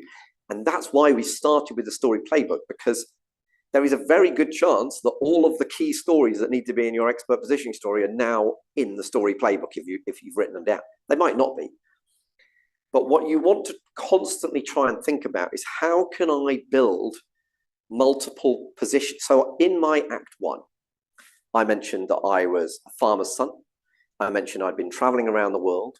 I mentioned Uncle Bill. I got the self-employed versus employed principle in there. I got lots of background information in there that wasn't me saying I grew up on a farm, then I went and did this, then I went and joined the financial services industry, because everyone was like, oh, please get to the end of that. It's really, oh, maybe you were thinking that when I was telling the story, I don't know. But we can build it into different acts. In all seriousness, have people seen the film The Wolf of Wall Street? Have any of you read the book The Wolf of Wall Street? Okay, it's a great book, great film, but they're very different. And I read the book, and it's a long book. And then I watched the film, and there's a moment in the film where I'm like, this is totally doing my head in. These three things that are happening in this one scene are all totally different stories. You're like, this isn't, in fact, has anyone seen Lessons in Chemistry on Apple TV? Yeah. So have you read the book? Okay, so we finished that series last night, and Carol, my wife, has read the book, and we're like 10 minutes from the end of an 8-episode series. She's like, there's a lot to cram in this last 10 minutes. And then afterwards, she said, well, in the book, that didn't happen. So in the book, the main director of the TV channel tries to sexually assault her, and she goes at him with a knife. None of that happened in the book, because that whole thing, the whole end of the book is like, you've probably got through 10 chapters, probably 3 chapters in the last 10 minutes of 8 episodes. So we actually want to create some artistic license. We want to mold things together, and people don't mind. Like, did I sit and have a glass of Australian Shiraz with Uncle Bill as the sun was setting at Cottesloe Beach? Well, mostly, I don't know whether it was Shiraz. I don't actually know whether I was drinking wine with him, if I'm completely honest. I don't know. So he swam at Cottesloe Beach, but his beautiful house with all the artifacts did not look over Cottesloe Beach. Nobody really cares. What you're trying to do is and actually the old version of this story, and this is an important point. I had when I was running my financial planning business, I have a different version of the story. Uncle Bill was never in Act 1. Act 1 was all about the villain in Act 1 was a guy called Bigsy. And Bigsy was my sales manager that was forcing me to go out and sell financial products to anyone, including my granny, if it meant that I could meet their targets. And I told the story of how I had a friend of mine at the time that helped me on that journey. Now, if I'm honest, that person was actually an amalgamation of 3 people. If any one of the people that I was working with at that time had listened to that story, they'd have gone, well, he didn't do that. Or that sounds remarkably like Justin, not Strickers or Nappers did that. Nobody really cares, do they? The point is, it's the principle. You want to craft this story to make it compelling. The Wolf of Wall Street, they could have told those 3 different stories, but it had made the film 4 hours rather than 3 hours. And actually, it would have done the film and the story a disservice. So think about how you can mold different scenes together to create one scene, or think about how you can have multiple things brought into one story, i.e., he's a farmer's son, he's traveling around the world at the moment, and he's currently in Australia, all in one sentence. So the second thing, so you also want different versions of this story. So like I said, for financial services, if I was standing up here and trying to position myself as the best financial advisor that you could see, I'd have told a different story. It would have been mostly the same. The Tony Robbins bit in the middle would have been the same. The end would have been the same. Act 1 would have been different. Because actually, the main thing for Act 1 for financial services, me, was realizing that this was a commission-hungry industry, and I wanted to do the best financial planning possible, and I didn't want to have people like Bigsy forcing me to sell inappropriate products to the wrong people. So you might have different versions of it. You also might want very short and very long versions of it. But once you understand the 3 acts of your story, it's really easy to do that. I have delivered my expert story in 30 seconds, and I've delivered it in 30 minutes in a workshop. I've had it turned into, historically, we used to have a cartoon video that, like one of these hand sketch videos. Somebody turned out my story into one of those for the old Efficient Portfolio website. And so the expert story is really powerful. Now, one of the other things that you can do is, once you understand that storytelling principle, when you come to do the video testimonials, they should have exactly that same 3 chapters. Act 1 is, well, this is what was going wrong before I met Efficient Portfolio. This is how they helped me. And no one, isn't life amazing afterwards? If you just think about asking the questions in that sequence, it will have your clients telling the story in the same way that Hollywood are telling the story, which would make it more compelling, make it far more engaging. See if you can see it from Roger. This is the... Before I came to Efficient Portfolio, my affairs and investments were being handled by another organisation. I was telephoned by my accountants and said, was I happy with the service, and I wasn't. And they said they were looking for an alternative, which turned out to be Efficient Portfolio, and eventually I met Charlie and have been very happy ever since. Well, first of all, Charlie was very personable, much younger than I had expected, to be honest, having dealt with a lot of crusty individuals in the past. He seemed to be very knowledgeable, keen to understand what our requirements were, and I can honestly say I think he's done a very good job for us. Approachability, being able to pick the phone up and talk to anybody, to email, to get a response to emails instead of being left in the dark. Communication is the key to any successful business, and I think Efficient Portfolio provide that. If I was asked by anybody about the sort of services that a financial planner can offer, particularly to those retiring, wanting to preserve their wealth and at the same time have a decent standard of living, seek out the good ones. Efficient Portfolios was unknown to me until 3 years ago, but has proven to be a very worthwhile exercise. Don't be put off by what the costs might be. As long as they are showing you a profit, then it's worth taking the advice and leaving it to the experts like Efficient Portfolio. Hopefully you can see, roughly speaking, there's 3 chapters, 3 acts within that. Makes it, again, far more compelling, what they were doing beforehand, what life was like beforehand. Of course, we have about 15 questions that we'll ask in that building of that testimonial, but then how you shape that. And by the way, we would have a longer version of that video and a short version of that video so that we can, again, it just makes it more interesting. Now, the expert story is one story. It's not the only story that you would need. So some people, I've heard that called the founder story before.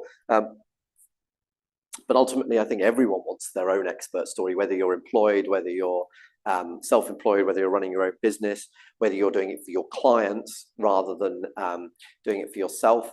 But I think, like in your situation, you've got to have both. You want to be helping them to build it, but to get the clients, you've got to be positioning yourself as the expert in front of them. So the founder story is one. I've heard other books have said that you want a value story. So why do you believe, why have you got the core values that you've got in your business? You might want a purpose story, which is, I've heard people say before, and then customer stories, like we've seen Roger and Jeremy today. There's lots of different stories that you can do.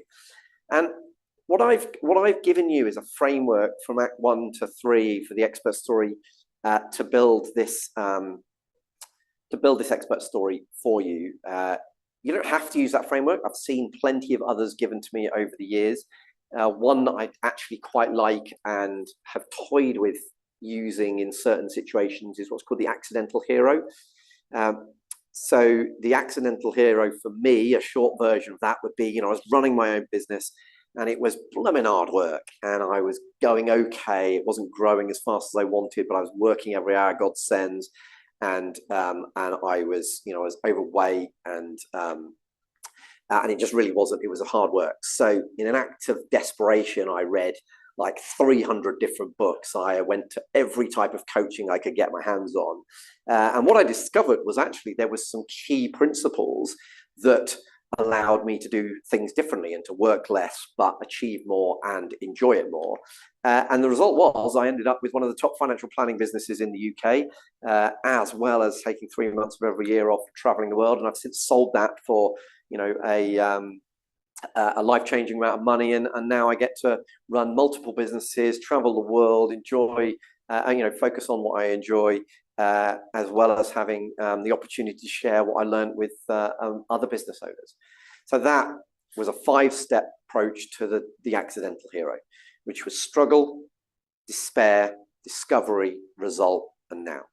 It's essentially a simplified version of the expert story. But I do quite like the context of the accidental hero. I didn't come into it to do this. I came into it to be a financial advisor. But on my journey, I discovered actually how to run a business. I said I'd share with you the other page that was most visited on our website. And we had a very detailed website with book downloads and everything else. It's the team. It drives me crazy. When I do coaching calls with people before they've joined the trusted team, I'm like, the first thing I do is look at their website. And the first thing I look for is, where's the team? How do I connect with the people? What's the stories of the people? And the number of professional websites that don't have the team now, plenty do, but a lot don't. You're like, people want to connect with people. And so you've got to have the story. So within our website, actually, if you really drill down to it, one of the most visited pages was not just the story of the team, but actually my expert story. So the story that I told you, albeit the financial services one, was on the Efficient Portfolio website. It's now on the Trusted Team, but as the Uncle Bill version. And the number of times somebody would come to us and say, I wanted to seek your advice on, I'd like your help with financial advice. Watched your story, absolutely brilliant, loved it, really could connect with what you've been through. Like, great. If that's not a warm lead, I don't know what is. And let's face it, once they've seen that and done that and come to us, there's only one place they're going. So having the founder story or other people's stories on the website is an incredibly powerful way to make that business connect with your prospects. And of course, once you've got that video, you can put it on LinkedIn, you can put it on all the other social media platforms. And and yes, you can do it by just standing there and recording it. But what you could also do is, so actually, I think the version that we've got at the moment, I did, so in between 2 seasons of the podcast, my co-host and I interviewed each other. Or well, there wasn't in between, it was actually, it was an episode. And it was because it was by that point we were on season 7, and like, it's time to reconnect with the audience. So we did an interview of each other instead of the guests. And I told my story within that. Like, well, there we go. We've got it. It's actually, I find it's easier speaking in this sort of environment than somebody pointing a camera and going, right, talk. So actually, we just took that video and went, right, okay, we'll use that on the website as the story. So where you can put it, get it out there as often as you can, practice it as often as you can, and really get it nailed down. And so what I want to do is I want to get you guys doing some work, and we're going to get you to do the expert story synthesizer.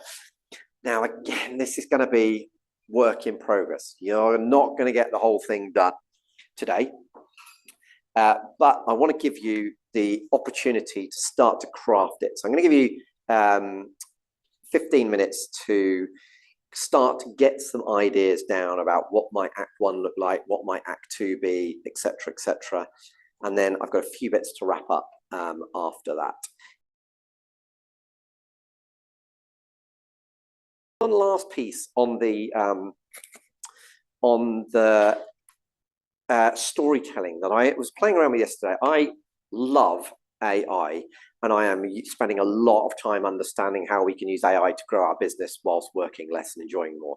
And it's making me, I would say at the moment, I'm 3 times more productive than I used to be because of the AI tools that I'm using. But there's loads of really interesting ways that we can use AI. And one of them that I only found this week, and it's only just gone live, is it's by Google. It's called Note-Taking LM. And what it allows you to do, so I'll come back to the AI thing later in a minute, but what it allows you to do is upload a document, or like I think you can possibly do videos as well, but I think the main reason is to upload documents, and then it will turn it into a conversation like a podcast episode. So I've created my own voice within AI bots, created my own avatar within an AI bot. It's the first time I've heard conversation working. So what I did was we create a blog based on each of the different Trusted Team article concepts that we do. And all I did was drop the blog into Note-Taking LM. And this is what came out of it. Okay, legacies. I'll leave one, right? Right. But say you want to actually like craft that impact, Yeah. make it intentional. Especially using storytelling. And you know what? This excerpt from the story playbook that you sent over. It's spot on for that. Absolutely. I think there's something really fascinating about this excerpt. It goes beyond just saying like, hey, stories are nice. It's about turning them into a system. A repeatable way to achieve the legacy you want. I love that part right at the beginning. Stories are more powerful than facts. I feel like we hear that a lot, like stories sell. Sure. But what makes them so powerful for something that lasts? You know, beyond just like a sales pitch. It's about turning the invisible into something real. Right. Okay. You think about a word like legacy. It's not just a list of achievements. I think they're doing a better It's how job you than I make did. people feel. It's the impact you have on them emotionally. A useful way of bringing out, like you might say, I've got this story, but I want to hear it in a different way. Whether it's, you could create an entire podcast based on, you write your story playbook up, paste that story into it, and you basically have them giving you a 10-minute conversation on that story. Now, equally, you might just use it for your own benefit of going, I want to consume some, a boring document, and this is an easier way to digest it. But it's just an interesting tool. I thought in the world of storytelling, it's something that we could use. So I'm going to play around with that some more. Like I said, I think it only went live this week. So where did we start today? We started out by saying, well, ultimately, if we want to create entrepreneurial happiness, then we need to have a business that's growing, generating great income, great prospects, great new leads. Because if we don't do that, then we don't have enough money to live the life we want to live, employ the people we want to employ the strategies we want to employ. If we don't have control of our time, then we can't do the things that we love, spend the time with the people we love, or experience the different, or look after ourselves in the way that we need to. And then finally, if we don't have fun in our business, we still, even if we take 3 months of every year off, we still have to work 9 months of doing stuff that we don't want to do. So it's really important, and it's also a privilege of being a business owner that we can merge business with fun. In fact, at the last workshop, which we did last week, we did a thing called the Fun Fusion Formula. It was basically, how can we make more of what we find fun tax deductible by bringing it into our business life? And we had some guys creating, guys and ladies, obviously that's not purely a gentleman thing, creating some brilliant ideas as to how they could bring what they love into their business life. So that's why we created the Profitable Business Plan, of which we kind of picked out one small element. So I'll come back to that in a minute. We did part of the Free Life business model, which is how can we use those stories to expand our experience across that of our team. We haven't touched on anything in the Epic Business Blueprint, but ultimately the Epic Business Blueprint is how we can help people merge business with their passion. Just as a kind of, just because the OCD person in me would be driven crazy by giving a system, but without the other components. So the other elements of how we bring this into or to help people through the trusted team is through the Profitable Business Plan is all about partnerships, leads, which we've touched on a small element of today, amass, which is all about the wealth that we create, and the numbers within our business. Because if we get all of those bits right, we can really have a business that's growing exponentially. And like I said, within that, today we've covered one very small element, which is the expert story. We also have the Free Life business model, which again, we've touched on Magnify in terms of how we can do something once, but have it impact many, many people, many, many times. We need great operations within the business. We need to be able to delegate extremely well. We need to have great energy, and we need to have build the life that we want, which is all about goal setting, really. And we've touched on a very small part of that, which is the story playbook, because that plays into so many other things that we do. And then within the Epic Business Blueprint, it's all about merging business with what you enjoy. It's about bringing purpose back into it. It's about constant innovation, and it's about the culture of the business. Now, we started today's workshop with a tool called the Evaluation Spotlight in your workbook. I just want to loop back to that now and give you 5 minutes to work on that. And what I want you to be thinking about now is, based on what's working, what things could you do to make it even better? What's not working, and what could you do to make it even better? Then what I want you to do is just circle the key things that you've come up with, and I want you to identify 3 things that you can do over the course of the next week that will be a stepping stone towards achieving that. So yeah, just think about, well, what are improvement ideas that I can make what's working even better, what's not working better, and then highlight the 3 most important ones, and then think, what 3 actions can I do in the next week that would allow me to take a step towards this? And I'll just give you 5 minutes to finish that bit off. Okay, so we're on the home straight. I'm really hoping that that has given you some ideas as to what you could do differently to, even though you probably came into this workshop thinking, well, I'm here to talk about stories, you might have come up with an idea that can help improve a different area of your life that you weren't expecting. My experience is that works even better if we give this the whole day as opposed to half a day, but that's all we've got for now. So that's hopefully still given your subconscious enough time to come up with some ideas. If you want to carry on the learning journey with regards to storytelling, I've mentioned a few books within this talk already, but books I would particularly refer to when it comes to this subject are Talk Like TED and The Storyteller's Secret, both by Carmine Gallo, and also Made to Stick by Chip Heath and Dan Heath. They're all fantastic books in this concept of storytelling. There's probably another 20 that you could list, but those would be the 3 that I would start with if you want to understand this topic more. So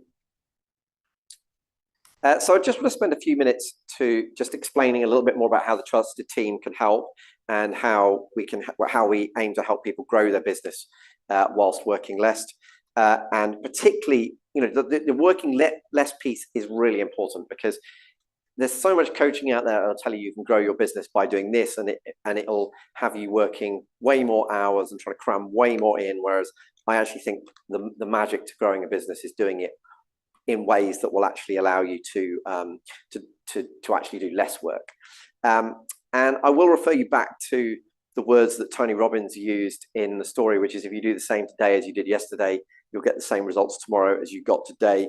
So it's about finding things that you can do different. And that's ultimately what the Trusted Team is all about. It's about giving you a constant flow of ideas, of making things a little bit better. We actually think in all areas of our life, we think it's the big things that we do occasionally that make the big difference. It's that amazing idea. It's that amazing, like if you're training for an Ironman, people think, oh, it must be that amazing training session that you do. Actually, it's not. It's the little things that we do often that make far and away the greatest impact. It's the same with financial planning. It was the consistent, steady growth year on year.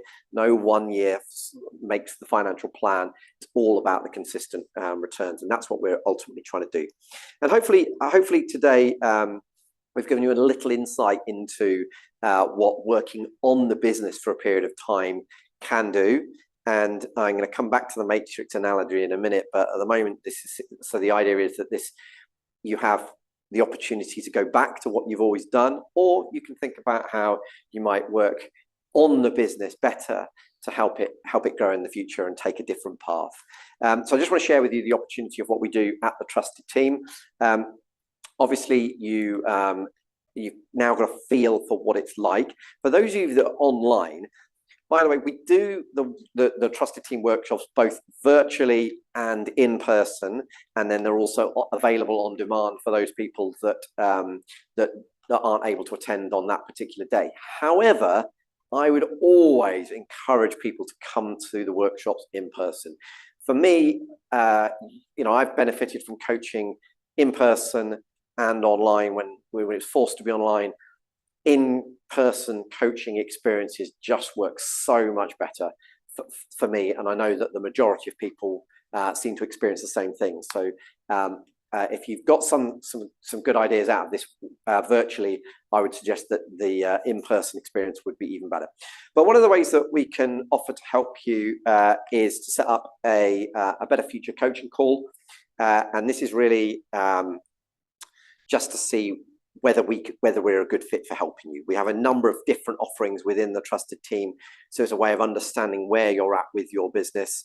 It's completely free of charge. It's an hour of my time to see if I can help you with my experience and identify, what's going wrong at the moment, what you can do to improve it, what are the threats to your business, what are the opportunities, how can we maximize those opportunities and eliminate those threats. And we actually take you through a solution that we call the SWOT solution within the Trusted Team, which is a coaching process to go, well, okay, how can we, what do we need to do to make your business better, make your life better, and ultimately that's what the coaching call is all about. It's definitely not a sales call. It's very much a what do you need, and then if there's a solution within the Trusted Team, we can chat about that. There are a few things that we do at the Trusted Team. So if at the end of that call you feel like it's a good fit and you want to find out more, then we can share that with you at the time. But to give you an idea of what's involved, there's a workshop like this in person or virtually every 2 months. So that is most of that content is coaching like you've seen today. Each time there'll be different principles from the Better Future framework, whether that's growing the business, controlling your time better, or injecting fun back into the business. So those regular workshops are mostly coached by me, but every workshop also has a guest speaker. I mentioned Ryan Stramrud, the swimmer, earlier on as one of the guest speakers. So the next workshop, which is on the 20th of November, we have a lady called Abby Knight, who is a marketing specialist in the professional services sector. So she's talking about marketing as a professional. The benefit of having a different speaker at every workshop is there's a different flavor, a very different feel to every workshop that we do. Some attend in person, some dial in virtually, but it's a good way of getting a different flavor and theme. Some are more inspirational, some are more educational. We also have an amazing community, mostly professionals in practice. So accountants, solicitors, web designers, marketers, nutritionists, that kind of feel. It's not, it doesn't tend to be people working with their hands. It's much more people working in the service sector with their heads. So the mastermind group that we also facilitate for them, which we also do every other month, but we do it in the alternate month to the actual workshop. That mastermind is then about having the group empower each other. One of the problems I saw with coaching that I benefited from was often you get coaching for financial advisors or coaching for accountants, which means when you go on it, all you do is hang out with your competition. And that doesn't sit, and you're all coming up with exactly the same ideas and all getting exactly the same message. Whereas for me, coaching is better when you bring different people in from different sectors, not only because you get different ideas, but also you're building strategic relationships with people that have the same ideal clients as you and that aren't in competition with you. So we build a mastermind group around the amazing group that we have in the Trusted Team. I mentioned it earlier, but we do a monthly meeting for both the member and their team to help them grow the business in different ways. So we do one on getting the whole team thinking about generating referrals, and we'll do others on the stories of success, which I mentioned. We'll do another one on it, and we've done another one on AI. So that's a once-a-month meeting that the whole team can dial into to benefit from. Another thing for the team is that we do a learning lunch. So a learning lunch is just you're sitting there eating your lunch, and again, the member and their team can dial in, and it's on the softer side of things like sleep, diet, fitness. The one I'm doing tomorrow, which actually means I need to really get my act together and get it organized, is the Happiness Hero, which is obviously trying to be happy and get rid of stress in the workplace, which is, of course, a very common problem. We also give digital learning so that people can learn at their own pace. And we give them on-demand content so that they can kind of pick out things like we have the referral revolution. This example actually is the ideal client niche, really boiling down what is the ideal client, and so that they can build better marketing. A couple of things that people have said. So this is Nitesh. He runs a few different businesses, one of which is the web design, Rutland Web Designer, and he, along with a whole lot of other things, because Nitesh is never short of words. He said that we gave him a load of his time back. This is Claire, who runs a nutritional business called Fourth Discipline. She also said that. That's the typo, that she didn't say that. That was, what did she? So for her, it was about giving her time to work on the business and really improve her business. That's me not using the right slide. Matt, who runs a business called Accelerate that helps financial advisors outsource and optimize. He achieved phenomenal growth in the first 12 months of working with a Trusted Team. So that's what he was saying. But anyway, like I said, this is not a sales call, it's a coaching call. It's a call to help you to identify what you can do in your business. We do, like my diary is really limited, so there aren't many slots available. And so I apologize, even though when you get this link, even if you go straight on, you'll find there's about 5 or 6 in the next 6 weeks. If you do want to book a Better Future coaching call, all you need to do is scan that link and we can do that. And we'll obviously send you this afterwards. So if you want to do that, you can do. One other thing that we do have available, which is coming up, which I'm really excited about, which is a new thing for the Trusted Team, and to continue the Matrix-like analogy, the world of AI is going to be the greatest threat to professional services businesses and the greatest opportunity. The way I would describe it is historically, machines through the Industrial Revolution took the work that we did with our hands. Now we have the work. The AI is going to take the work that we do with our heads, and it's going to leave the work that we do with our hearts. And that's how we've got to really embrace the AI revolution. Otherwise, it will eat us alive. So we're going to do a completely separate thing for the Trusted Team, which is called the AI Advance. And we've got a workshop about it coming up, all online, unlike this one. But I just want to show you a quick video that'll hopefully explain why AI is so important and why you might want to book a place at our AI webinar. Hi there, the real Charlie Redding here, and I've got a question for you. Are you ready for the AI revolution? It's likely that it's your greatest threat and your greatest opportunity. But what does AI Charlie have to say on the matter? We're not just talking about AI changing the world of business. We're talking about it revolutionizing the game. As business owners and entrepreneurs, we're in the midst of an unprecedented technological revolution. As you can tell, this isn't just some techie buzzword or getting ChatGPT to tell you jokes. This AI is changing industry at lightning speed. The stakes high, the opportunities even higher. Maybe you're thinking this AI thing sounds cool and all, but how do I actually use it? Or maybe you're wondering, what if I get left behind while my competitors zoom ahead? And that's why I brought my virtual counterpart in here, because between the two of us, we've got some answers for you that will blow your mind. Together, we're going to show you how to embrace the AI revolution without it costing you the earth. Absolutely. Imagine this. AI can boost your productivity, enhance your client service, and give you insights that were once only available to multinational companies. You're talking about getting the work of 10 people done by one. That's not just power, that's a superpower. But let's keep it real, AI Charlie. If our competitors embrace this and we don't, we risk becoming obsolete. They could be racing miles ahead, taking our clients, our market share, and even our future. And that's where we come in. We're inviting you to join us for an exclusive AI masterclass. Unleash the power of AI, the greatest opportunity and risk for professionals in practice. In this free virtual workshop, you'll learn how to cut through the AI hype. You'll learn how to leverage AI to outpace your competition. You'll learn how to get AI to create amazing content that brings your ideal clients to your door, and you'll learn how to massively boost your client experience through the power of AI. And of course, make data-driven decisions that drive growth, because at the end of the day, that's what it's all about, right? So don't let this opportunity slip away. The future of your business is knocking, and it's powered by AI. The question is, are you ready to answer? Spaces are limited to see the real Charlie in action, so you've got to act fast. Click the link below to register, and let's future-proof your business together. Remember, the professionals who adapt to the AI revolution now will be the leaders of tomorrow. Will you be among them? If you want to find out more about AI, we have a webinar coming up. So if you would like to join us for that, you would be very welcome to do that. And we'll go through how you can grow your business whilst working less through using AI.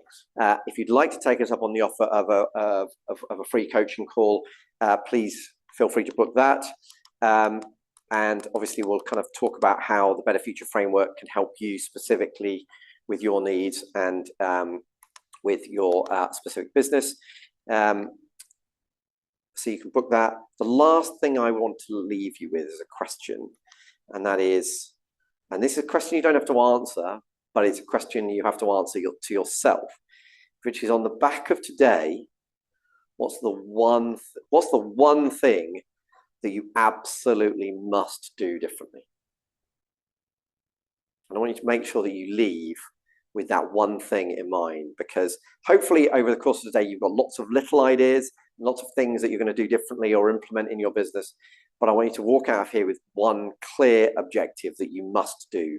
And so hopefully you can do that. I just want to say thank you very much for being a part of this taster workshop. I hope you've enjoyed it. I hope you've enjoyed your experience. And I'll just leave you one final thought, which is if you do the same today as you did yesterday, you'll get the same result tomorrow as you got today. Thank you very much.